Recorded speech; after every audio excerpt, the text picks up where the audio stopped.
먼저 인사드릴게요. 안녕하세요.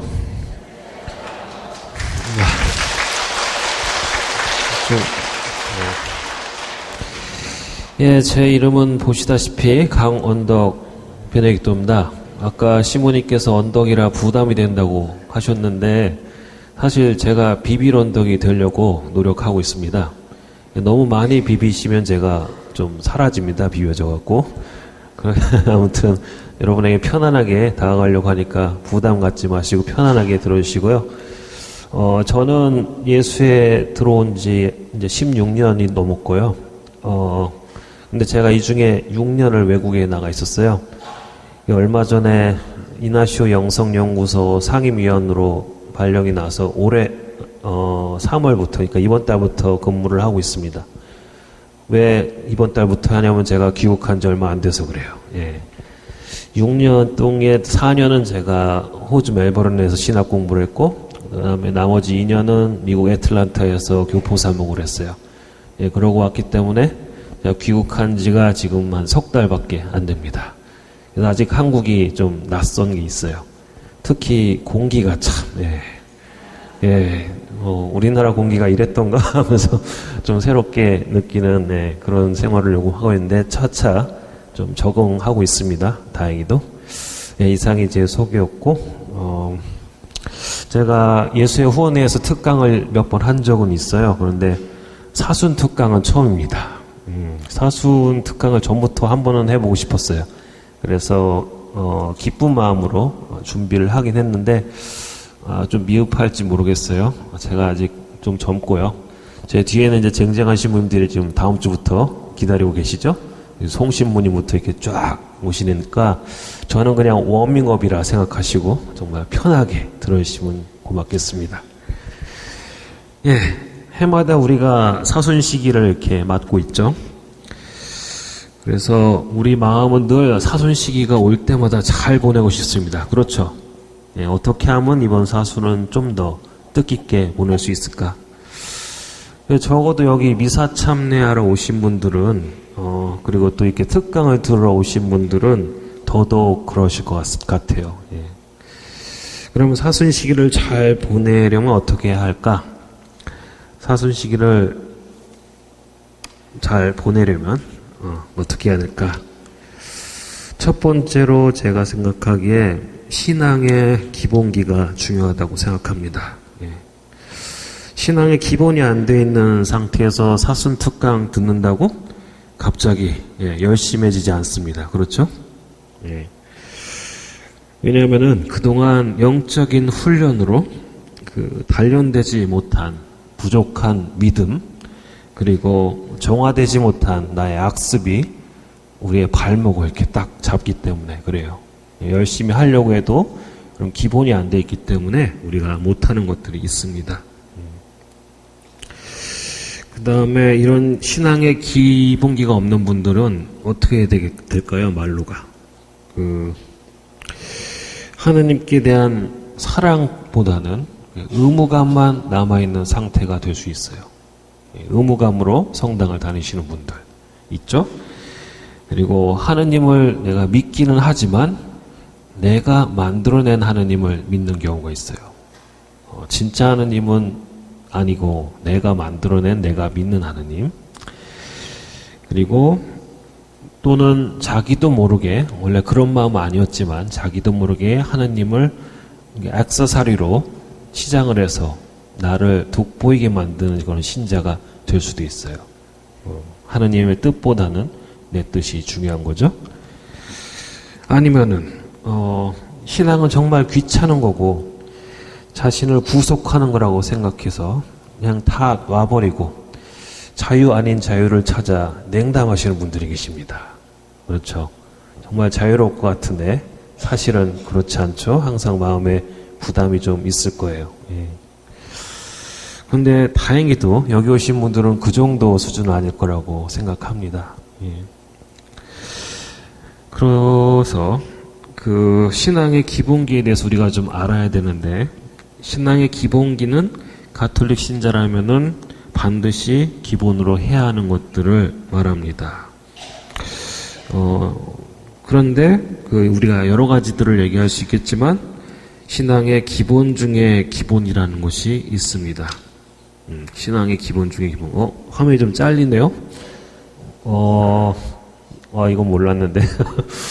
예. 잘려도 좀 보실 수 있겠죠? 예. 신앙의 기본 중에 기본.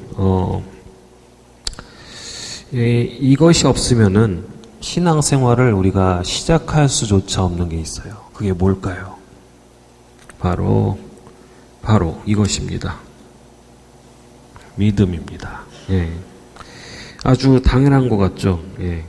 근데 이 믿음이란 부분에서 많은 신자분들이 걸려 넘어져요. 예. 신앙이라는 단어를 잘 들여다보면은 믿을 신자에 우러를 앙자를 쓰는데 이 앙자는 의지한다라는 뜻도 들어있습니다. 예. 그래서 신앙은 주님을 믿고 의지하는 것입니다.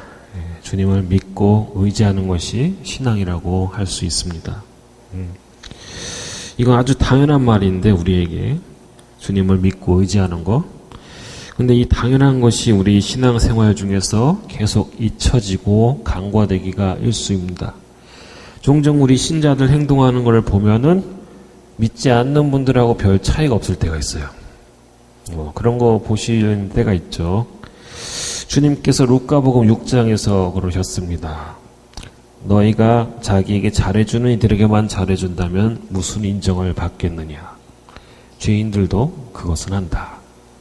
너희가 도록 받을 가망이 있는 이들에게만 구워준다면 무슨 인정을 받겠느냐. 죄인들도 고스란히 되받을 요량으로 서로 구워준다. 즉 우리가 믿지 않는 사람들과 차이가 없다는 말입니다. 이 말씀하시는 것은 우리가 하나님을 믿는다면은 좀 달라야 되죠. 네. 그런데 왜 우리가 믿는다고 하면서 일반 사람들하고 비슷하거나 아니면 더 못할까? 어떨 때는 오히려 믿지 않는 분들이 더 신자 같을 때가 있습니다. 그럴 때 드는 생각은 우리의 믿음이 참 약하구나 하는 깨달음입니다. 사실 우리가 믿음이 강하면은 제가 이 자리에서 이런 특강할 필요가 없죠. 예, 알아서들 잘 하실 건데 우리의 믿음이 약하기 때문에 서로에게 믿음을 북돋아주고 또 용기를 주기 위해서 이런 자리를 마련한 거죠. 그래서 믿음이 어떤 것인지에 대해서 우리가 조금 알아보고 넘어가겠습니다. 예, 우리가 믿음을 갖기 위해서는 몇 가지 조건이 있는데 첫째는 뭘까요? 은총입니다. 첫째는 하느님의 은총이 먼저 있어야 합니다. 이것 때문에 우리가 믿음을 시작할 수가 있어요. 이런 말씀이 있죠. 나를 보내신 아버지께서 이끌어주지 않으시면 아무도 나에게 올 수 없다. 요한복음 6장 44절의 말씀입니다. 이 말씀 그대로 우리는 하느님 아버지의 은총이 없이는 예수 그리스도를 믿을 수가 없습니다. 하느님의 은총이 우리의 의지를 자극하면은 우리의 이성이 그 하나님을 파악하려고 하게 됩니다. 하지만 하나님의 그 초자연적인 진리를 우리의 이 미력한 이 지성으로는 완전히 파악할 수가 없죠. 예. 빙산의 일각도 안 돼요. 예. 우리의 이성은 그 무한한 하나님을 파악할 수가 없습니다. 완전히. 하지만 하나님께서 우리에게 당신이 바로 길이요 진리요 생명이시라는 것을 파악할 만큼의 능력을 주셨어요. 다행히. 그래서 우리의 지성이 하느님을 알아보게 됩니다. 그걸 깨닫는 순간 우리는 의지적으로 결단을 내리겠죠. 내가 믿어야겠구나 하면서 의지로 결단을 내립니다. 그것이 우리가 믿음을 갖게 되는 과정입니다. 그러나 그렇게 해서 믿음을 갖게 되었다고 해서 우리의 믿음을 강화시키고 또 지속시키는 것은 쉽지 않습니다. 그렇죠? 아시다시피 주님께서는 사도 베드로를 반석으로 삼으셨죠. 그래서 그 위에 교회를 세우셨습니다. 하지만 우리는 베드로의 믿음이 어땠는지 잘 알고 있습니다. 그렇죠?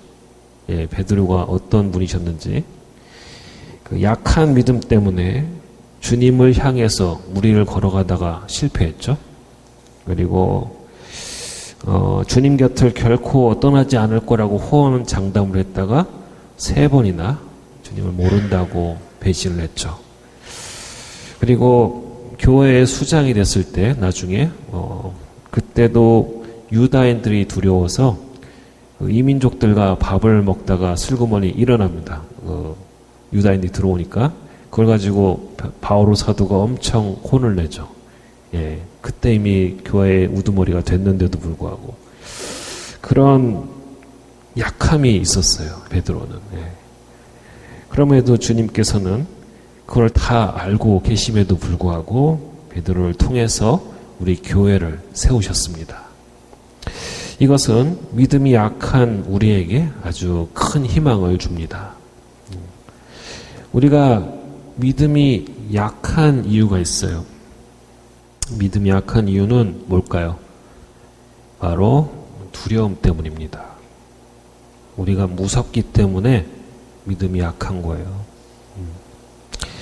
베드로가 무리를 걷다가 실패한 것도 무서워서였죠.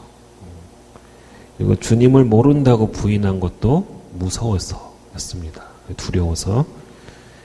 그리고 유다인 때문에 이민족과 거리를 둔 것도 마찬가지 베드로 안에 있는 두려움 때문이었습니다. 다행히도 주님께서는 우리의 그 두려움을 아주 잘 알고 계십니다. 당신도 인성으로 겪어야 했던 십자가의 순환이 있었죠. 그것 때문에 그게 너무 두려워서 겟세마니 동산에서 피땀을 흘리셨던 거죠. 그래서 그분은 우리의 약함을 너무나 잘 알고 계십니다.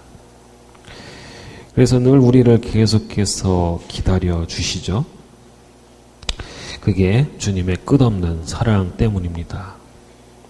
그 사랑 때문에 우리는 믿음이 약하더라도 계속해서 앞으로 나아갈 수가 있습니다. 그래서 믿음을 갖기 위해서 우리가 이게 갖는 것까지 됐죠. 근데 이거를 지속시키고 강화시키기 위해서 해야 되는 게 하나가 있어요. 그게 뭐냐면은 포기하지 않는 겁니다. 우리는 약해요. 근데 약한 사람이 포기까지 해버리면 어떡해요? 아무것도 얻을 게 없습니다. 우리는 언제나 발에 걸려 넘어지고 쓰러지고 죄를 짓는 사람들이지만 포기하지 않는 사람이 되어야 됩니다. 포기하는 사람의 대표적인 예가 유다 이스카리옷이죠. 용서받는 거를 포기했어요. 그분은. 그래서 구원을 받지 못했죠. 우리는 다 약합니다. 절대로 포기하지 마십시오. 제일 중요한 거는 포기하지 않는 의지입니다. 베드로는 아시다시피 실패를 많이 했습니다. 근데 실패 횟수가 많다는 건 뭐예요? 그만큼 시도를 많이 했다는 겁니다. 자기가 약함에도 불구하고 주님께 나아가는 것을 멈추지 않았어요. 그러니까 시도하지 않는 사람은 실패할 일도 없는 거죠. 실패해도 괜찮습니다. 주님께서 다 받아주시니까 절대로 포기하지 않고 믿음을 갖는 게 정말 중요합니다. 예수님께서 이런 말씀도 하셨죠? 제자들에게 낙심하지 말고 끊임없이 기도해야 한다고 말씀하셨습니다. 불의한 재판관의 예를 들면서 과부가 엄청 졸라대니까 이제 들어줄 수밖에 없는 거죠. 그런 예를 들면서 낙심하지 말고 끊임없이 기도하라고 말씀하셨고, 또 벙어리막에 들린 아들을 둔 아버지에게 믿음을 북돋아 주시기도 했습니다. 근데 그때 했던 아버지의 그 간청을 우리는 기억해야 됩니다. 저기 굵은 글자로 되어 있죠? 저는 믿습니다. 믿음이 없는 저를 도와주십시오. 이 기도는 바로 우리의 기도가 되어야 됩니다. 늘 약하지만 도와달라고 청해야 됩니다.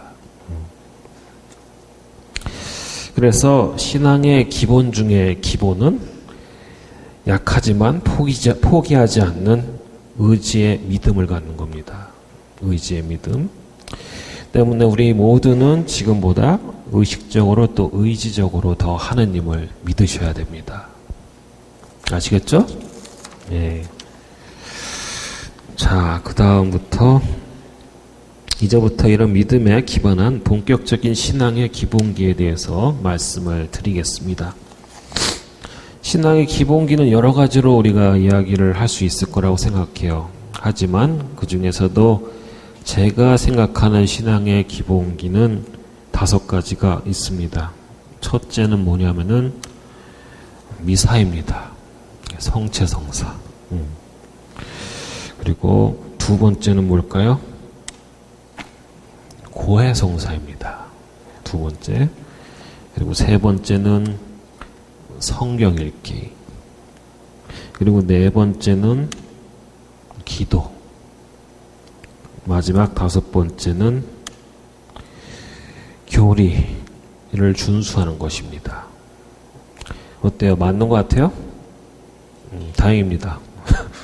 아닌 것 같은데요 하고 막 손 들면 예, 맞는 것 같죠?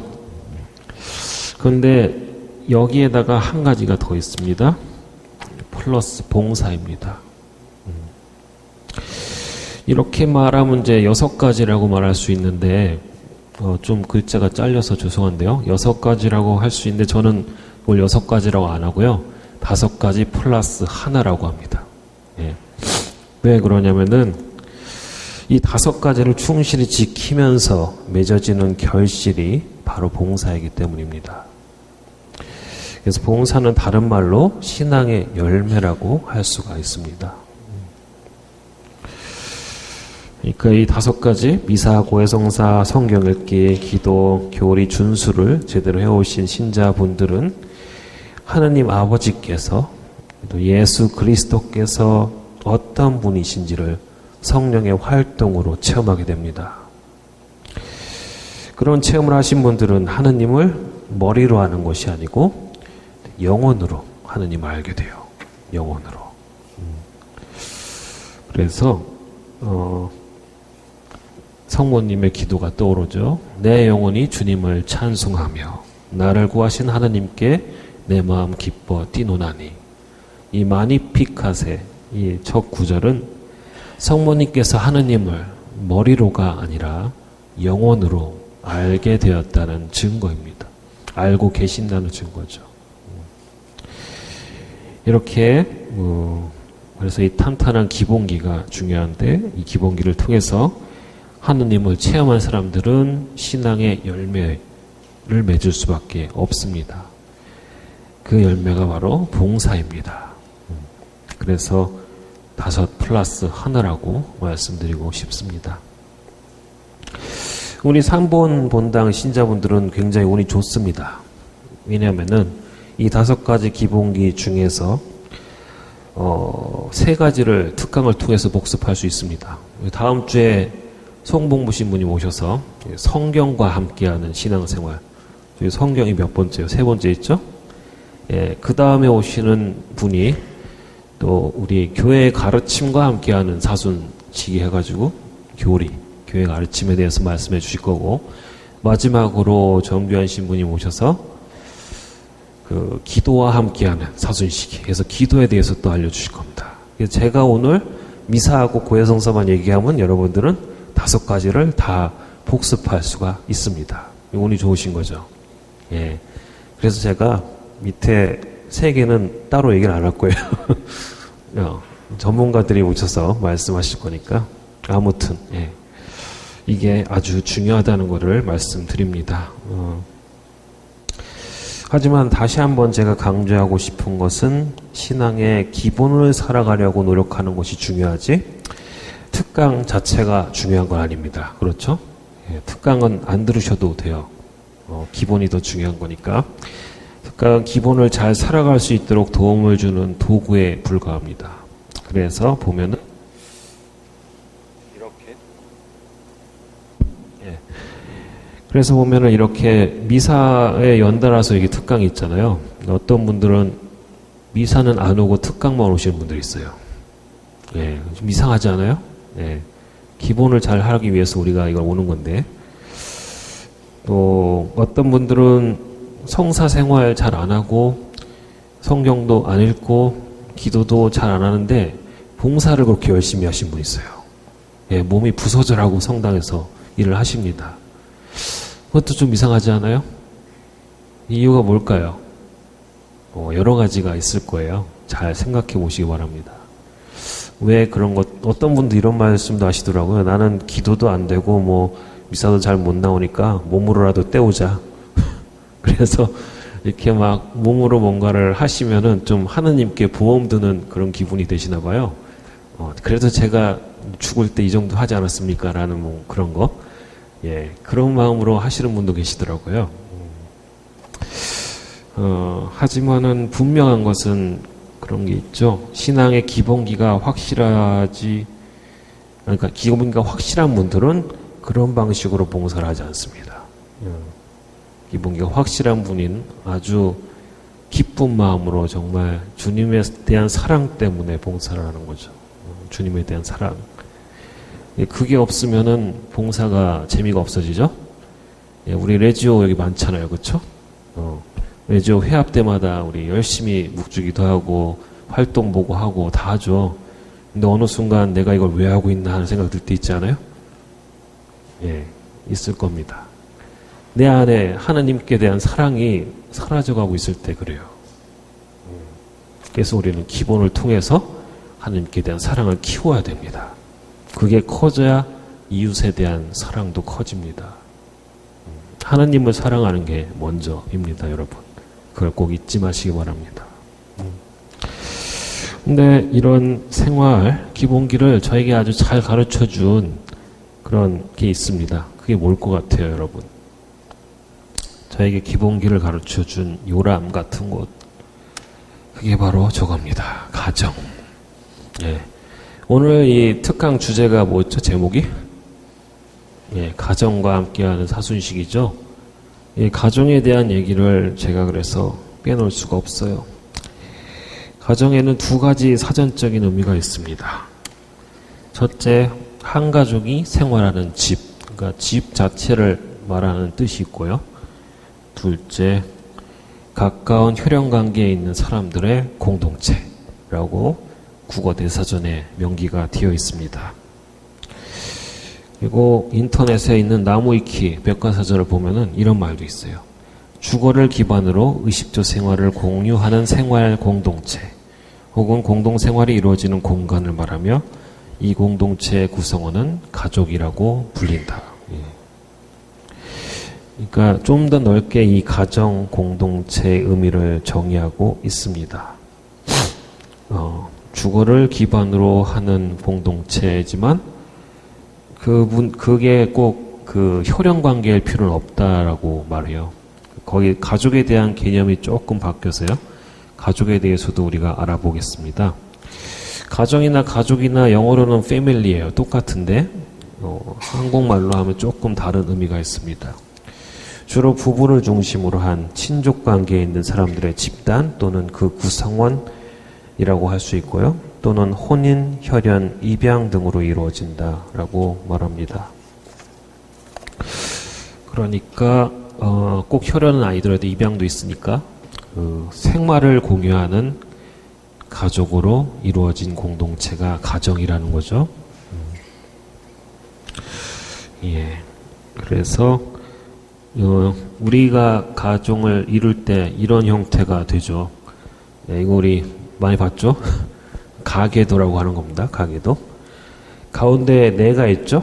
나를 중심으로 해서 직계로는 이제 부모님 자녀들이 있고 더 나가서 뭐 고조부까지 있죠. 고조모. 그리고 손자들까지 이제 내려가고 이제 반계, 수평적으로는 형제들이 있고 사촌들이 있습니다. 그렇죠? 근데 이게 복잡하니까 제가 간단하게 줄여서 일반적인 가정의 구조를 보면은 이렇게 되어 있습니다. 나랑 혹은 배우자가 있고 위로는 부모, 아래로는 자녀, 좌우로는 형제, 자매가 있죠. 예. 이것이 바로 일반적인 가정의 모습입니다. 그렇다면 우리 신자들이 지향하는 성가정의 모습은 어떨까? 나자렛 성가정의 모습을 한번 볼까요? 이렇게 돼 있죠. 예수님이 중심에 있고 위로 하느님 아래로 성령님, 마리아와 요셉이 함께하는 공동체죠. 예. 아주 이상적인 공동체죠. 그런데 오늘날의 성가정은 그럼 어떤 모습이 될까? 이건 예수님의 그 성가정이었고, 오늘날의 성가정의 구조는 이렇게 되어 있습니다. 일반적인 가정의 모습도 보이지만 다른 점이 있죠. 바로 이 가족 구성원들이 성부, 성자, 성령, 삼위 하나님께 대한 신앙 안에 있다는 점입니다. 그리고 마리아 요셉의 전구를 청하고 있다는 거죠. 예, 이런 모습으로 살고 계시죠, 다들? 예, 웃으시는 분들 맞다는 얘기인가요? 예, 이런 모습으로 우리가 살아야겠죠. 예. 내가 속해서 살고 있는 가정이 이런 성가정의 모습을 갖고 있느냐 아니냐는 우리 신앙생활에서 아주 중요합니다. 왜냐하면 신앙의 기본기, 제가 아까 말씀드린 그 기본기는 주로 가정의 부모와 어른들을 통해서 자녀들에게 전달되기 때문에 그렇습니다. 저 역시 신앙의 기본기를 이 가정을 통해서 배웠습니다. 유아 세례를 받았고요. 어릴 때부터 열심히 하셨던 어머니를 따라 성당을 다녔고, 예, 정신 차려 보니까 성당에서 복사를 하고 있었고요. 예, 또 기본적인 기도와 또 교리, 성경에 대해서 다 어머니께 배웠습니다. 마치 예수님께서 성모 마리아로부터 교육을 받으신 것처럼 저도 어머니로부터 그런 신앙을 물려받았습니다. 이것은 우리 프란치스코 교황님도 마찬가지셨어요. 그래서 저는 어릴 때 주일학교 가면요, 주일학교에서 사실 배운 게 없어요. 가서 친구들하고 재밌게 논 거 기억나고, 선생님들하고 즐거웠던 기억이 있지만은 제가 거기서 특별히 어떤 교리를 잘 배웠다던가 신앙에 대한 어떤 큰 가르침을 얻었다는 거 하나도 없어요. 제가 배운 건 다 가정을 통해서 배웠습니다. 그래서 이 어머니를 통해서 배운 이 신앙의 정수가 또 어릴 때 그렇게 가정을 통해서 제가 몸으로서 배운 그런 것들이 심지어 사제가 되어서도 제가 아까 미국 본당에 가서 2년간 사목을 하고 왔다고 그랬잖아요. 거기 가서도 제가 어렸을 때 배웠던 걸 끄집어내서 그 기억들로 사목을 했어요. 예. 그만큼 이 가정을 통해서 기본기를 배우는 건 아주 중요합니다. 이 신앙생활의 체험이 얼마나 힘이 있는지 몰라요. 그 가톨릭 교회 고리서 1656항을 보면은 가정교회라는 말이 나옵니다. 교회는 하느님의 가정인데 또한 가정 자체가 교회라는 말입니다. 좀 잘렸지만 제가 읽어볼게요. 흔히 신앙에 대해 무관심하며 저기까지도 품는 이 세상에서 이 시대의 신앙인들의 가정은 활력이 넘치고 빛을 발하는 신앙의 요람으로서 중요한 역할을 한다. 그러므로 제2차 바티칸 공의회는 가정을 오래된 표현에 따라 가정교회라고 부른다. 가정에서 부모들은 말과 모범으로 자기 자녀들을 위하여 최초의 신앙 선포자가 되어야 하며 각자의 고유한 소명을 특별한 배려로 육성해야 한다. 라고 가톨릭 교회 교리서에 나와 있습니다. 예. 교리를 다 배우셨지만 이런 말이 있는 줄 몰랐죠. 예. 하긴 두꺼워요, 책이. 굉장히 두꺼워서 다 보긴 어려운데, 교리서는 다 집에 하나씩 갖고 계실 거라고 생각합니다. 없으면 사세요. 이거는 사전과 같은 거, 사전. 우리가 영어 단어 모르면 찾아봐야 되죠? 똑같아요. 우리도 신앙생활 하다가 교리에 대해서 아리송한 게 있으면은 뽑아서 찾아봐야 됩니다. 예, 이걸 사전이다 생각하고 집에 하나씩 구비해 두시면 좋아요. 예, 여기쯤 제가 강의를 했으면 이제 좀 슬슬 졸리는 분도 계시지 않아요? 막 지루하다 막 이런 분들 없으신가? 다행히 눈들이 초롱초롱 하신데, 제가 혹시라도 이렇게 졸린 분들을 위해서 준비한 영상이 하나 있어요. 예, 이 교황님께서 해주시는 말씀을 좀 들을 건데, 교황님의 라이프 스토리하고 또 신앙의 가르침을 듣는 그런 시간을 좀 마련했습니다. 예. 여기에 2013년 5월, 그러니까 교황님께서 2013년 3월에 선출되셨죠. 교황되고 나서 얼마 안 됐을 때 성 베드로 광장에서 성령 강림 대축일을 앞두고 신자들과 질의응답을 하는 시간을 가졌었어요. 그때 영상인데 여러분 잘 아시는 진슬기 신부님이 자막을 달았고요. 이걸 한번 보도록 하겠습니다. Buonasera a tutti.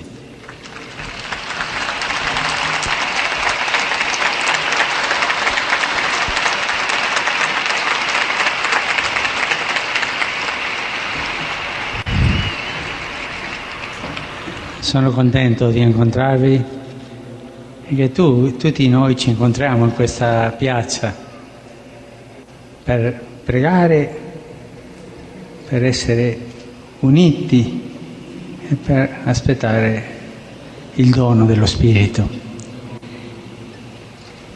Io conoscevo le vostre domande e ho pensato, questo non è senza conoscenza. Primo la verità, ne ho qui scritte. Ma quella prima, come lei ha potuto raggiungere nella sua vita la certezza sulla fede e quale strada ci indica perché ciascuno di noi possa vincere la fragilità della fede? È una domanda storica perché riguarda la storia mia, la mia vita, no?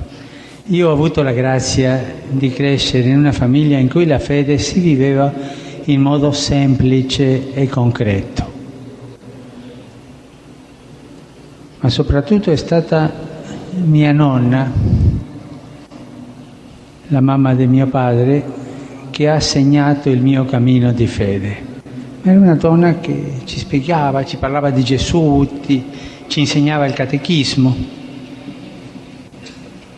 Ma ricordo sempre che i venerdì santi ci portava alla sera alla processione delle candele e alla fine di questa processione arrivava il Cristo giacente e la nonna ci faceva, a noi bambini, inginocchiare e ci diceva: guardi, è morto, ma domani risuscita.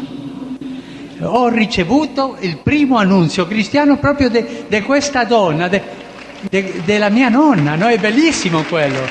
Il primo annunzio in casa, con la famiglia, no? E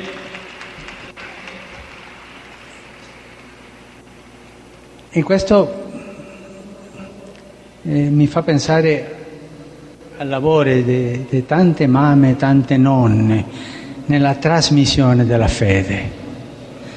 Sono loro chi trasmettono la fede, anche nei primi tempi, perché San Paolo diceva a Timoteo: io ricordo la fede della tua mamma e della tua nonna.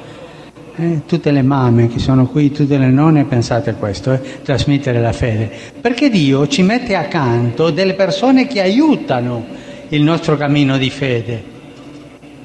Noi non troviamo la fede un po' nell'astratto, no, sempre è una persona che predica, chi ci dice chi è Gesù, ti dà la fede, ti dà il primo annuncio. E così è stata la prima esperienza di fede che ho avuto. Ma c'è un giorno per me molto importante, il 21 settembre del 53, avevo quasi 17 anni, era il giorno dello studente, per noi il giorno della primavera, da voi il giorno dell'autunno. E prima di andare alla festa sono passato alla parrocchia donde andavo. E ho trovato un prete che non conoscevo e ho sentito la necessità di confessarmi. E questa è stata per me un'esperienza di incontro.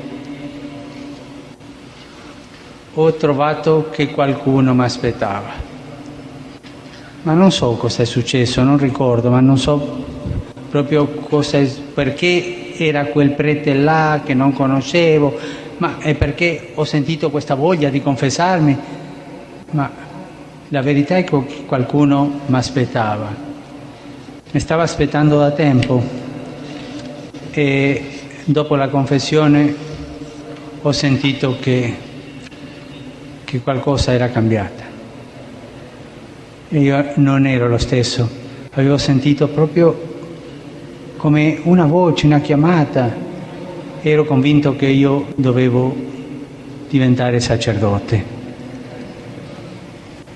E questa esperienza nella fede è importante. Noi diciamo che dobbiamo cercare Dio, andare da Lui a chiedere perdono, ma quando noi andiamo, Lui ci aspetta, Lui è prima. Noi in spagnolo abbiamo una parola che spiega bene questo. Il Signore sempre ci primerea, è primo, ti sta aspettando. E quello è proprio una grazia grande, trovare uno che ti sta aspettando. Ma tu vai peccatore, ma ti sta aspettando per perdonarti. Quella esperienza che i profeti di Israele dicevano che il Signore è come il fior nella mandorla, è proprio il primo fior della primavera. Prima che vengano gli altri fiori è Lui che aspetta.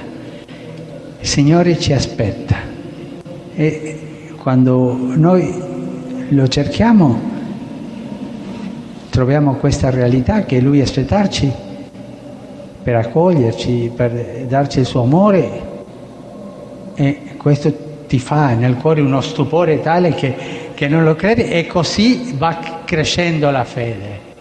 Con l'incontro con una persona, con l'incontro con il Signore.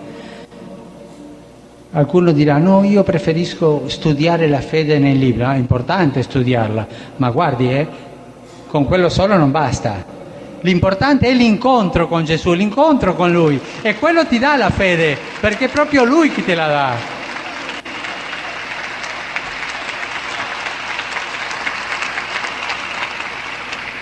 Anche voi parlavate della fragilità della fede, come si fa, no? Per vincerla.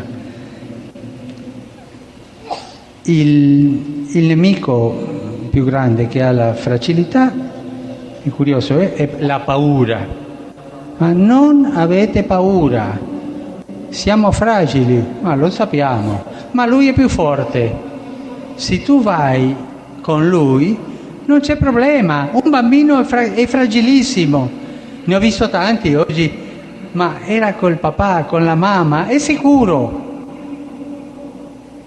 Col Signore siamo sicuri. La fede cresce col Signore, proprio dalla mano del Signore. E quello ci fa crescere e ci fa forti. Ma se noi pensiamo che possiamo arrangiarsi da soli, pensiamo a Pietro, cosa le è successo. Signore, io mai rinnegherò di te, e poi è cantato il gallo, 3 volte l'aveva fatta. Pensiamo, quando noi abbiamo troppa fiducia in noi, siamo più fragili. Sempre col Signore, e dire col Signore, dire con l'Eucaristia, con la Bibbia, con la preghiera. Ma anche in una famiglia, anche la mamma, e anche con lei, perché lei è quella che ci porta al Signore, è la madre, è quella che sa tutto. anche pregare la Madonna e chiederle che come mamma mi faccia forte. Quello che penso io sulla fragilità, almeno nella mia esperienza. Una cosa che mi fa forte tutti i giorni è pregare il rosario alla Madonna. Io sento una fortezza tan grande perché vado da lei e mi sento forte.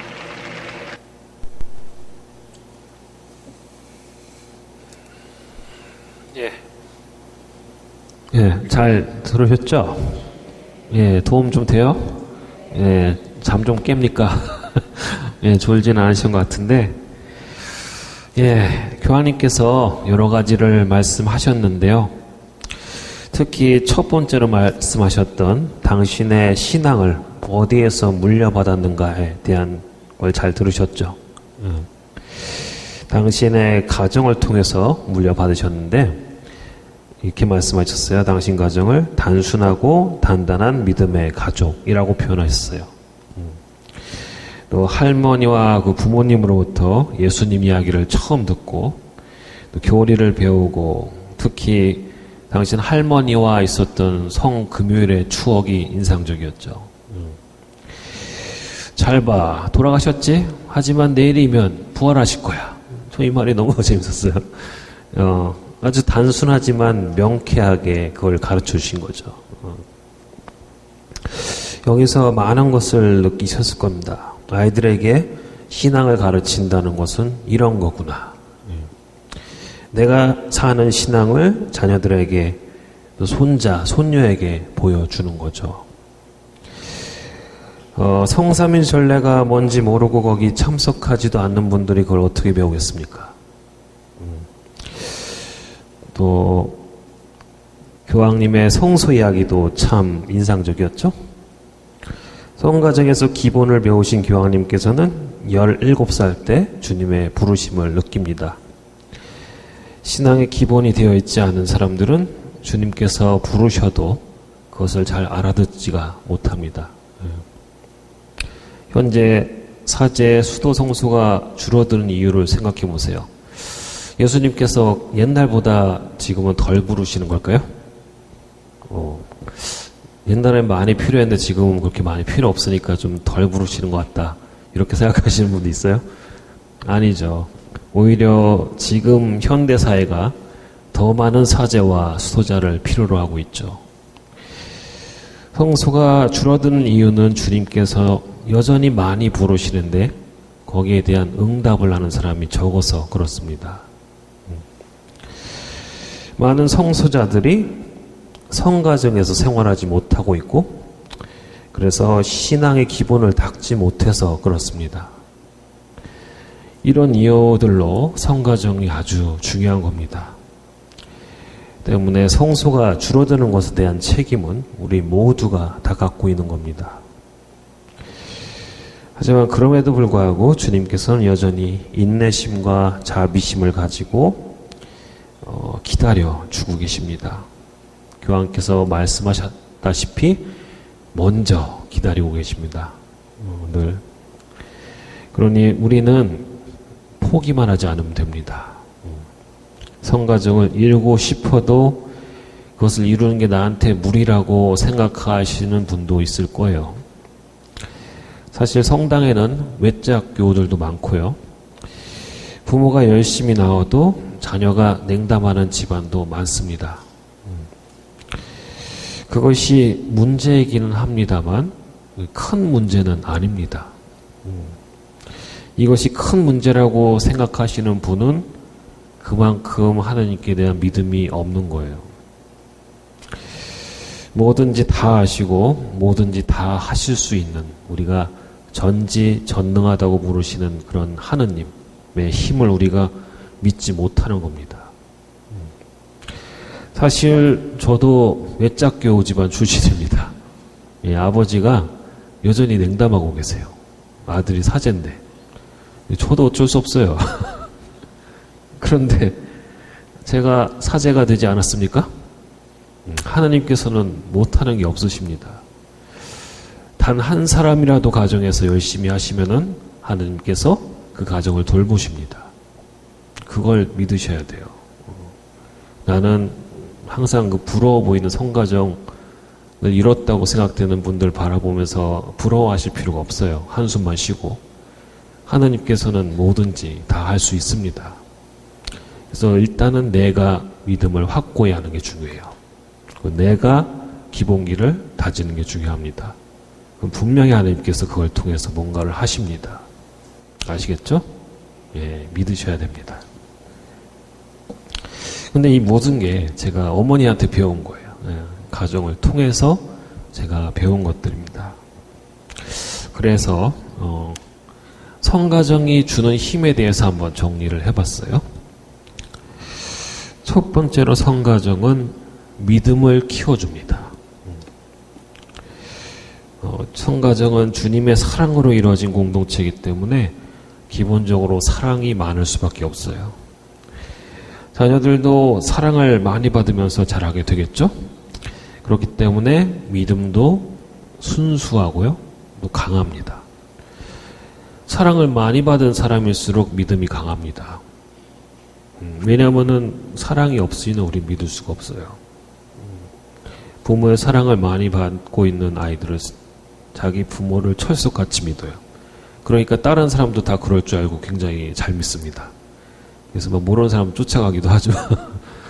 근데 그게 나쁘다고 좀 보진 않아요. 그만큼 원래 우리 사회는 서로를 신뢰하면서 살아야 되는 거죠.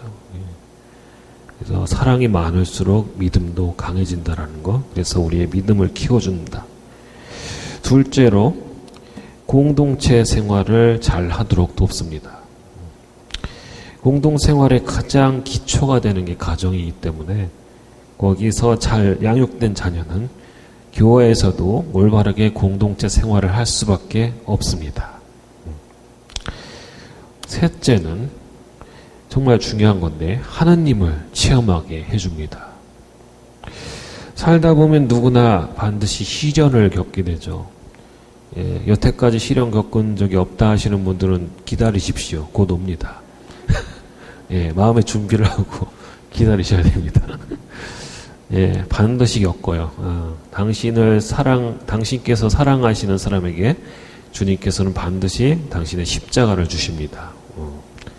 그래서, 근데 이때 그 성가정에서 자란 아이들은 부모와 형제의 사랑과 또 기도로서 이 시련을 극복하는 법을 배웁니다. 그래서 하나님을 체험하게 되죠. 가정 안에서. 하나님을 체험하면 할수록 우리의 믿음은 어떻게 돼요? 더 강해집니다. 더 깊어지고. 그리고 마지막으로 자신의 성소에 대해서 올바르게 식별하게 됩니다. 아까 교황님 얘기 들으셨죠? 교황님이 당신의 성소를 어떻게 알아봤겠어요? 그런 튼튼한 신앙 가정 안에서 자랐기 때문입니다. 많은 성수자들이 안타깝게도 하느님의 부르심을 듣지 못하는 반면에 이렇게 성가정의 자라이들은 하나님께 항상 열려 있습니다. 그래서 주님의 부르심을 식별을 할 수가 있게 됩니다. 아시겠죠? 반면에 성가정을 통해서 신앙의 기본기를 제대로 배우지 못한 자녀들은 나중에 혼인을 하고 가정을 꾸려도 신앙생활을 제대로 하지 못하는 경우가 많습니다. 많은 젊은 부부들이 가톨릭 교회의 전례를 따른 신앙생활에 대해서 잘 모릅니다. 예를 들어 사순시기가 언제 시작하는지, 제의 수요일이 뭔지, 언제 금식을 하고 금육을 해야 되는지, 성주간이 뭔지, 성삼일 전례가 뭔지, 또 성유 축성미사가 뭔지 등등에 대해서 아는 것이 없습니다. 왜냐하면은 가정을 통해서 배운 적이 없기 때문에 그래요. 부모님이 자기를 그런 데 데려간 적이 없는 거예요. 겨우 주일만 지키거나 그것도 못 지키는 경우가 많습니다. 예. 그래서 가정 안에서 부모님들을 통해서 또 할머니 할아버지를 통해서 신앙을 물려받는 게 아주 중요합니다. 또 일부 젊은 분들 중에 오래 냉담을 하다가 이렇게 정신 차려서 다시 성당에 와서 열심히 하시는 분들도 있어요.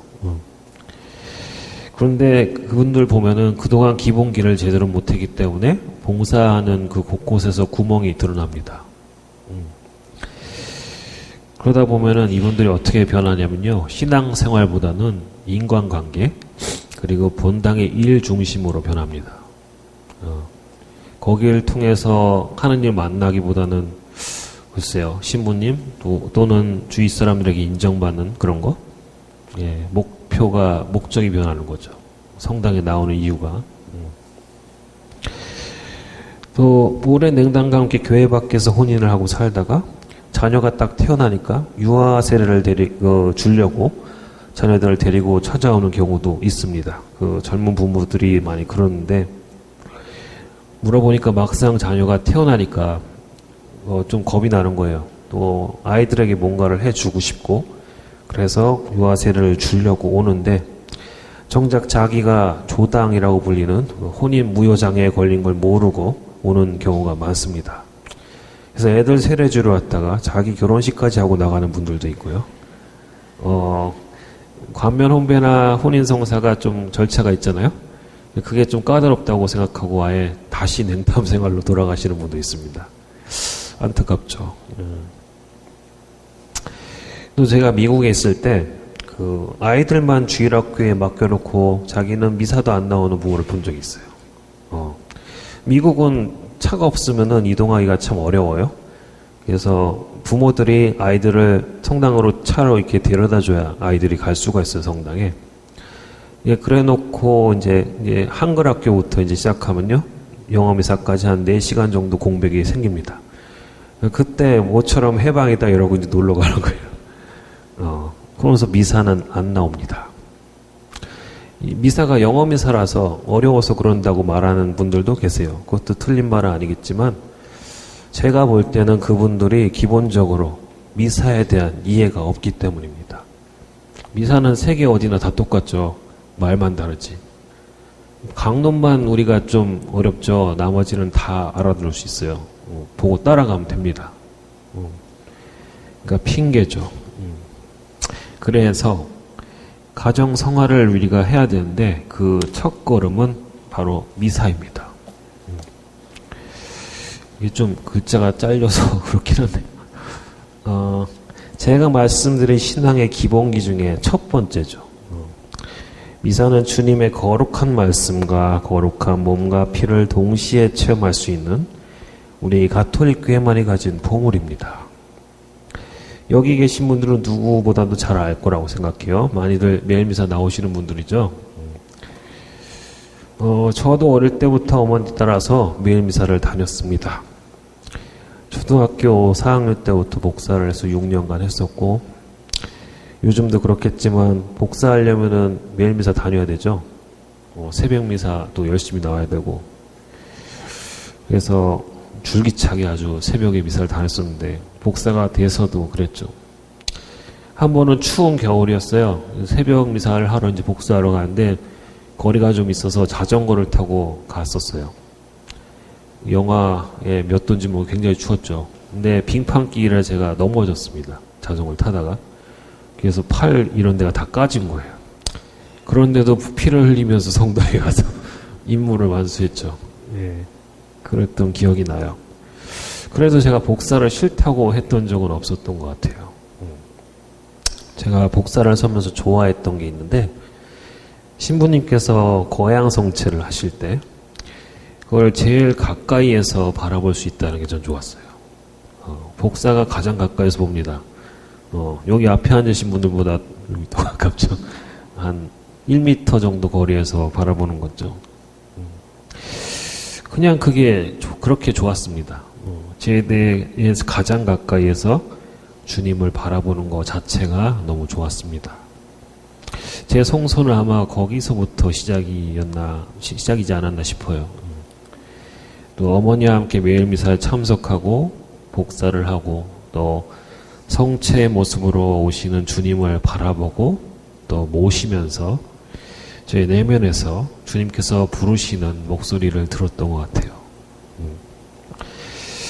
하여튼 미사는 그래서 정말 중요합니다.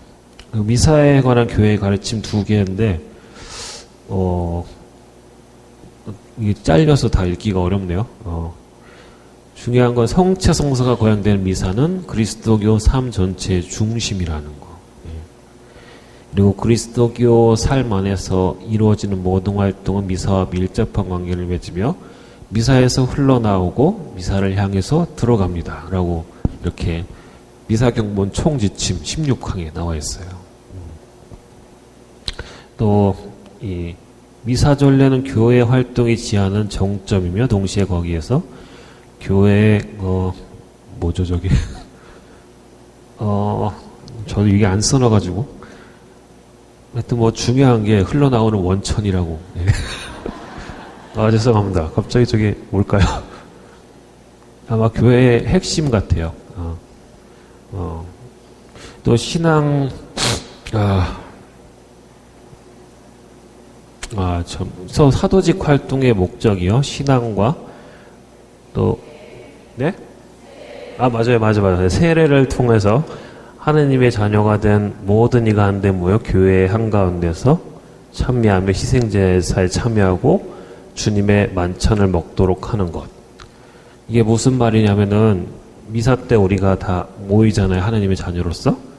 그래서 함께 빵을 나눈다는 말씀이죠. 함께 예수님의 희생제사에 참여하고 주님의 만찬을 나누는 거. 이게 정말 우리 사도직 활동의 목적이다 라고 말씀하고 있는 겁니다. 이거는 바티칸 공의회 전례 헌장 10항에 나오는 말씀입니다. 그래서 그리스도인의 삶과 모든 활동은 미사의 중심이 있다는 말씀이고, 또 함께 모여서 주님을 참여하고 희생제사에 참여해서 주님의 몸과 피를 영하는 것이 우리 신앙생활의 목적이라는 말입니다. 그러니 성가정을 위해서 자녀들을 데리고 최대한 많이 미사에 오십시오. 최대한 많이. 주일 미사만 오는 사람은 절대 신앙이 성장하지 못해요.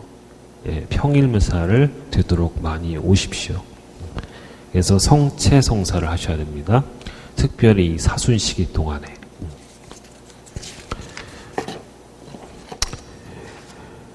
그리고 두 번째로 미사와 더불어서 중요한 것이 고해성사입니다.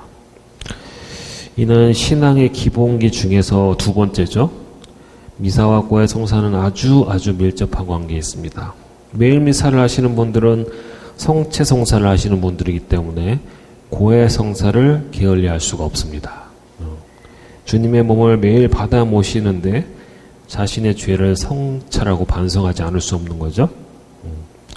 만약에 매일 미사를 하면서도 죄에 대한 성찰을 게을리하고 있다면은 그분은 버릇처럼 미사에 참여하고 또 성체를 영화하시는 매너리즘에 빠져 있는 겁니다. 매일 미사를 하면서 고해성사 잘 안 하시는 분들은 명심하셔야 돼요. 내가 그러고 있는지를 한번 잘 들여다보시기 바랍니다. 제가 이렇게 고해성사를 자주 보시라고 말씀드리면은 미국에 있을 때 나이 지긋하신 분 어르신께서 이런 말씀하신 적 있어요.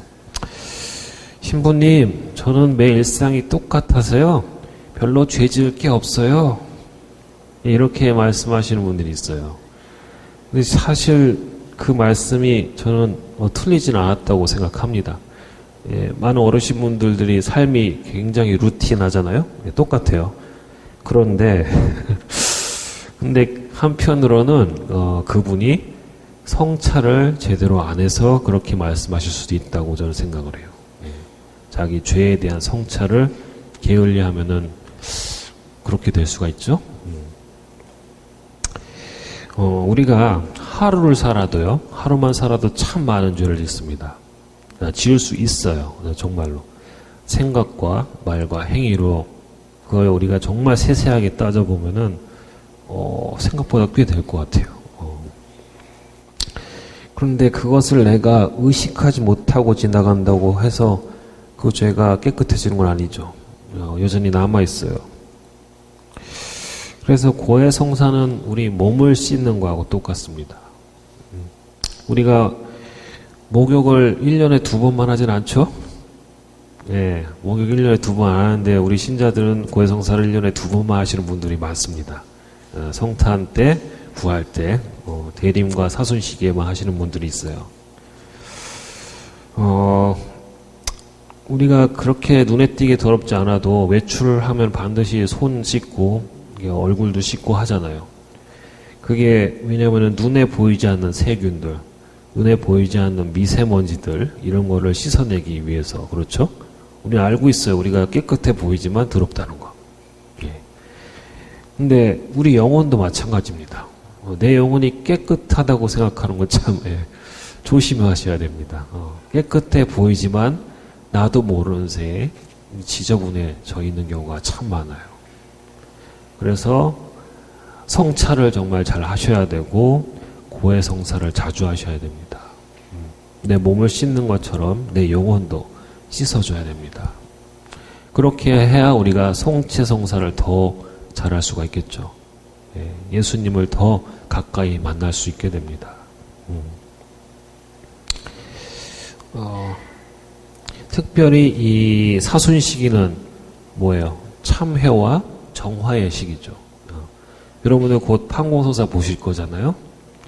특별히 고해성사의 이 사순 시기는 신경을 쓰셔야 됩니다.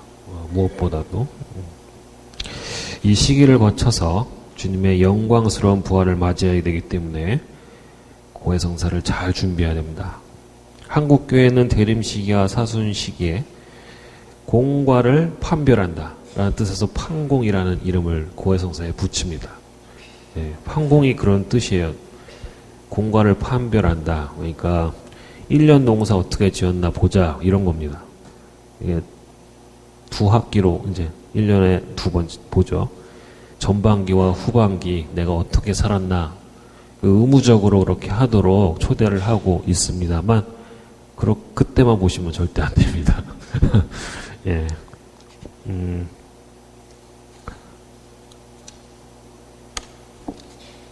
가톨릭 교회 교리서를 보면은 이런 말씀이 있습니다. 주인은 회개하기 위하여 기꺼이 다음과 같은 참회 행위가 필요하다.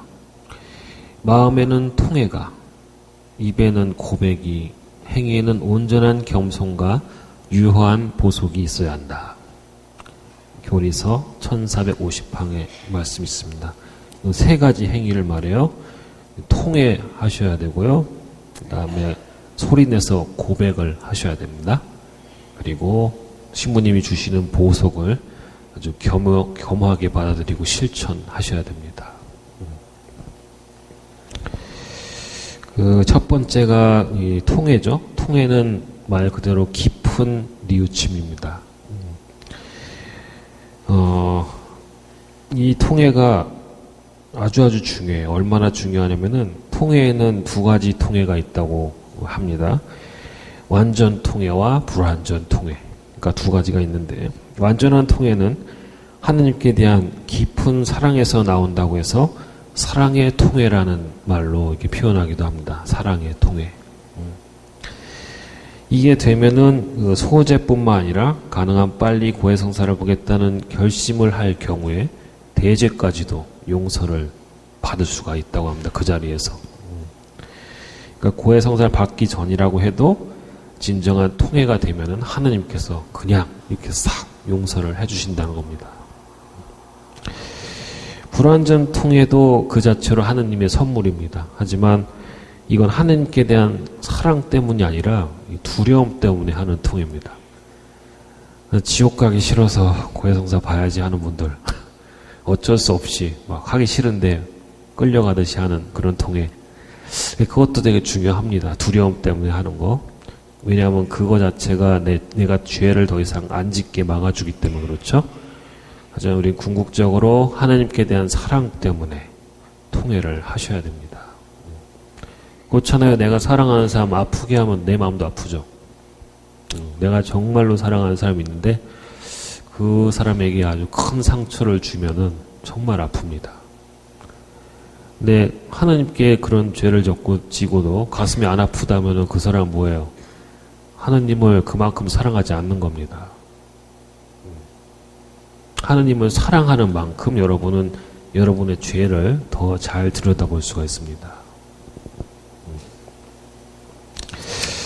예. 그래서 하여튼 통해가 굉장히 중요하다는 거고요. 그 다음에 입으로 소리내서 고백을 하는 것도 참 중요합니다. 개신교 신자들은 이거를 인정 안 하죠? 하나님하고 1대1 관계에서 하면 되지, 뭐하러 내가 사제한테 가서 말로 이렇게 얘기를 해서 고해를 하냐. 그런데 보세요, 여러분. 소리내서 고백하지 않는 사람은 정말 죄를 용서받을 수 있을까요? 제대로 고해를 할 수 있을까요? 그러니까 제 말은 숨길 수가 있어요. 소리를 내지 않으면. 그렇죠? 그런데 소리를 낸다는 거는 내가 그 죄에 대해서 확실히 알고 있다는 말입니다. 부끄럽지만 우리는 그래서 고백을 합니다. 소리를 내서. 그게 우리의 의지이기도 해요. 용서받고자 하는. 소리 내서 하는 거 참 중요합니다. 그리고 보석 받으시면 당연히 하셔야죠. 고해 하시는 분 중에 그런 분도 있죠. 지난주 보석 안 왔습니다. 지난번 때. 그것도 막 한 6개월 전에 그 판공 때 보석 안 한 걸 얘기하시는 분도 계십니다. 어차피 우리가 용서받는 건 거저 용서받는 거죠. 우리가 우리 죄에 대한 그만한 대가를 지불해서 용서받는 게 아닙니다. 그냥 하나님이 거저 사랑으로 용서해 주는 거죠. 근데 그나마 그 조그만 보석조차 안 하면 우리는 뭐가 됩니까? 그거 분명히 하셔야 됩니다. 예. 그리고 고해성사의 효과에 대해서 성 요한 바오로 2세께서 하신 말씀이 있습니다. 하나님과 하는 이 화해는 죄가 만들어냈던 균열을 다시 메우는 여러 수준의 다른 화해까지 발전하게 됩니다. 용서받은 참회자는 자기 존재의 가장 깊은 곳에서 자신과 화해하며 거기서 참된 자아를 회복합니다. 그 다음에 그는 자기가 어떤 모양으로든 상처를 주고 손해를 끼친 형제들과도 화해하게 됩니다. 그는 교회와도 화해하게 됩니다. 그리고 마지막으로는 온 창조계와 화해하게 되는 것입니다. 예. 이해가 되시나요? 고해성사는 우리가 하나님과 화해를 기본적으로 하는 거지만은 그걸 통해서 나 자신과 화해를 하고 나는 주변의 내 형제들과 화해하고 마지막으로 교회 공동체와 화해를 하게 됩니다. 죄를 지으면은 어떤 방법으로든 상처를 주게 되어 있습니다. 나 자신한테도 상처를 주고 형제들에게도 주고 그것이 결국은 교회 공동체에 상처를 주게 됩니다. 이 고해성사는 치유의 성사에 들어가죠. 병자 성사와 더불어. 그래서 우리를 치유하기 위해서 또한 필요한 성사입니다. 예, 여기까지가 이제 고해성사까지 했죠. 미사와 고해성사 간단하게 제가 짚어드렸고요. 마지막으로 제가 알려드릴 것은 사순절의 3가지 기둥에 관해서입니다. 그래도 사순특강인데 사순절 얘기 안 할 수 없잖아요. 그렇죠? 예, 사순절의 이 3가지 기둥이라는 게 영어로 하면 The Three Pillars of Lent라고 하는데 필라가 이 기둥이죠. 이런 기둥. 여러분들 제 수요일 때 와서 제 받으셨어요? 많이들? 그날 읽었던 복음 기억나세요? 예, 저는 아무것도 몰라요 라는 표정으로 이렇게 보고 있는데 우리가 제 수요일 때 읽는 독서와 복음은 맨날 똑같아요. 매년 같습니다. 그래서 그 복음 말씀 어디 거를 읽냐면요. 마태복음 6장 1절에서 18절까지의 말씀 우리가 매번 읽습니다. 거기에 그 말씀에 나오는 3가지가 첫 번째 자선, 두 번째 기도, 그리고 3번째가 단식입니다. 근데 앞에는 다 한글은 잘리고 영어만 나오네요. 네, 처음 게 자선이고 두 번째가 기도고 3번째가 단식입니다. 그 복음 말씀을 보면은 예수님께 이렇게 말씀하셨어요. 네가 자선을 베풀 때 오른손이 하는 일을 왼손이 모르게 하여라. 그렇게 하여 네 자선을 숨겨두어라. 그러면 숨은 일도 보시는 네 아버지께서 너에게 갚아주실 것이다. 그 기도를 보면은 너는 기도할 때 골방에 들어가 문을 닫은 다음 숨어 계신 내 아버지께 기도하여라. 그러면 숨은 일도 보시는 내 아버지께서 너에게 갚아주실 것이다 하셨고, 단식에 대해서도 너는 단식할 때 머리에 기름을 바르고 얼굴을 씻어라. 그래야 네가 단식한다는 것을 사람들에게 드러내 보이지 말고 숨어 계신 내 아버지께 보여라. 그러면 숨은 일도 보시는 네 아버지께서 너에게 갚아주실 것이다 이러셨어요.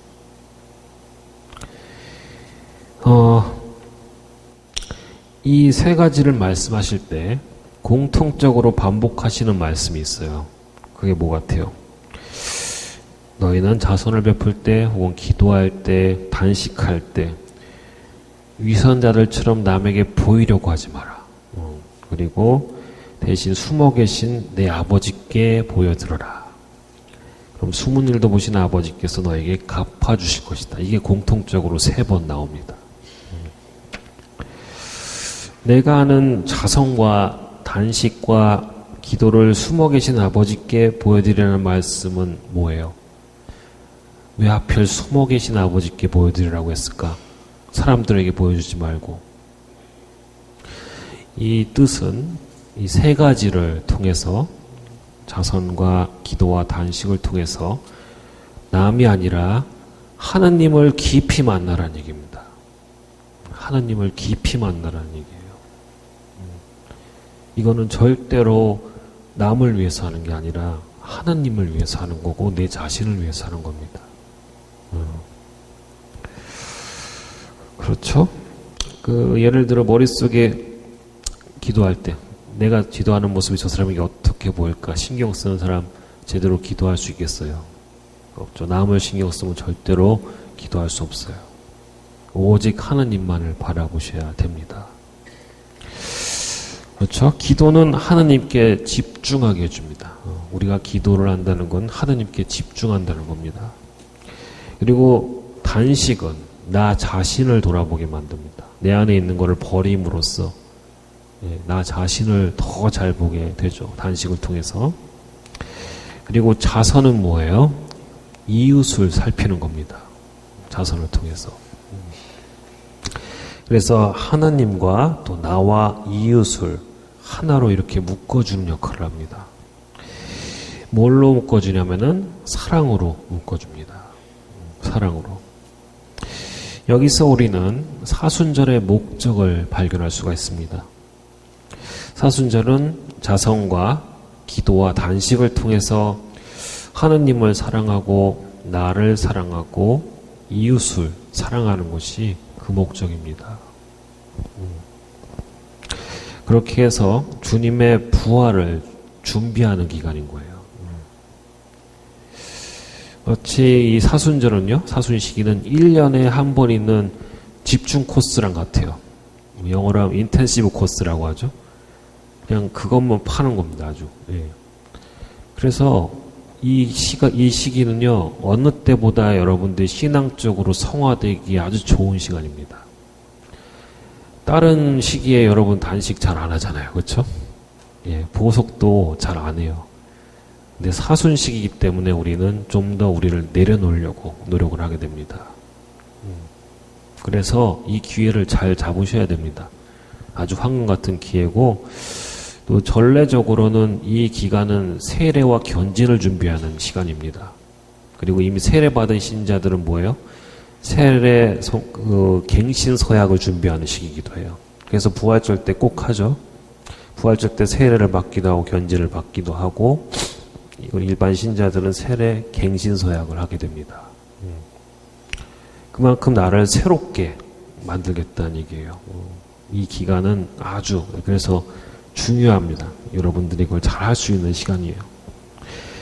그래서 이 사순 시기는 성가정을 열망하는 여러분들에게 조로의 기회입니다. 그래서 집에 돌아가셔서 가족들에게 오늘 배운 것들을 잘 설명해 주십시오. 예. 그리고 이 기회를 절대로 놓치지 말기 바랍니다. 그러면은 마지막으로 오늘 강의 정리하겠습니다. 첫 번째는 신앙의 기본 중에 기본은 뭐라? 믿음입니다. 예. 그 믿음은 어떤 믿음이냐면은 포기하지 않는 믿음입니다. 그리고 믿음을 갖고 키우기 위해서 하나님의 은총이 첫 번째로 필요하고 포기하지 않는 의지가 필요합니다. 우리의 의지. 그리고 신앙의 기본기는 5가지: 미사, 고해성사, 성경 읽기, 기도, 교리, 준수, 플러스 봉사가 있다고 했죠. 그리고 신앙의 기본기를 기르기 위해서는 가족 구성원들이 성가정을 이루는 게 또한 중요하다입니다. 그리고 성가정을 이루기 위해서 무엇보다도 가족들과 미사와 고해성사에 충실하셔야 됩니다. 특별히 이 사순시기 동안 최대한 많이 미사에 나오시고 준비 잘 하셔서 고해성사를 꼭 보십시오. 그리고 사순시기의 목적은 정화와 또 참회를 통해 하나님을 깊이 만나는 시기입니다. 그래서 단식과 자성과 기도를 통해서 하나님을 사랑하고 또 나를 사랑하고 그다음에 이웃을 사랑하는 법을 배우는 시기며 또한 나와 나의 가정을 성화시킬 수 있는 절호의 찬스입니다. 아시겠죠? 예. 예, 이상입니다. 좀 지루하셨을 텐데 잘 들어주셔서 감사하고 다 기억에 남길 그렇게 되면 좋은데요. 사실 우리가 잊어먹는 동물이라 그렇게 못하시더라도 이 중에서 중요한 거 하나만 꼭 기억하시기 바랍니다. 절대로 까먹으면 안 되는 거, 기본기 확실하게 해야 된다는 거. 예. 그리고 포기하지 않는 믿음을 꼭 가지셔야 된다는 거. 그렇게 해서 우리가 조금의 노력을 하면요, 나머지는 하나님께서 다 도와주십니다. 아시겠죠? 예, 좋은 신앙생활 사주시기 되시기 바랍니다. 영광이 성부와 성자와 성령께, 성부와 성자 성령의 이름으로 아멘. 감사합니다.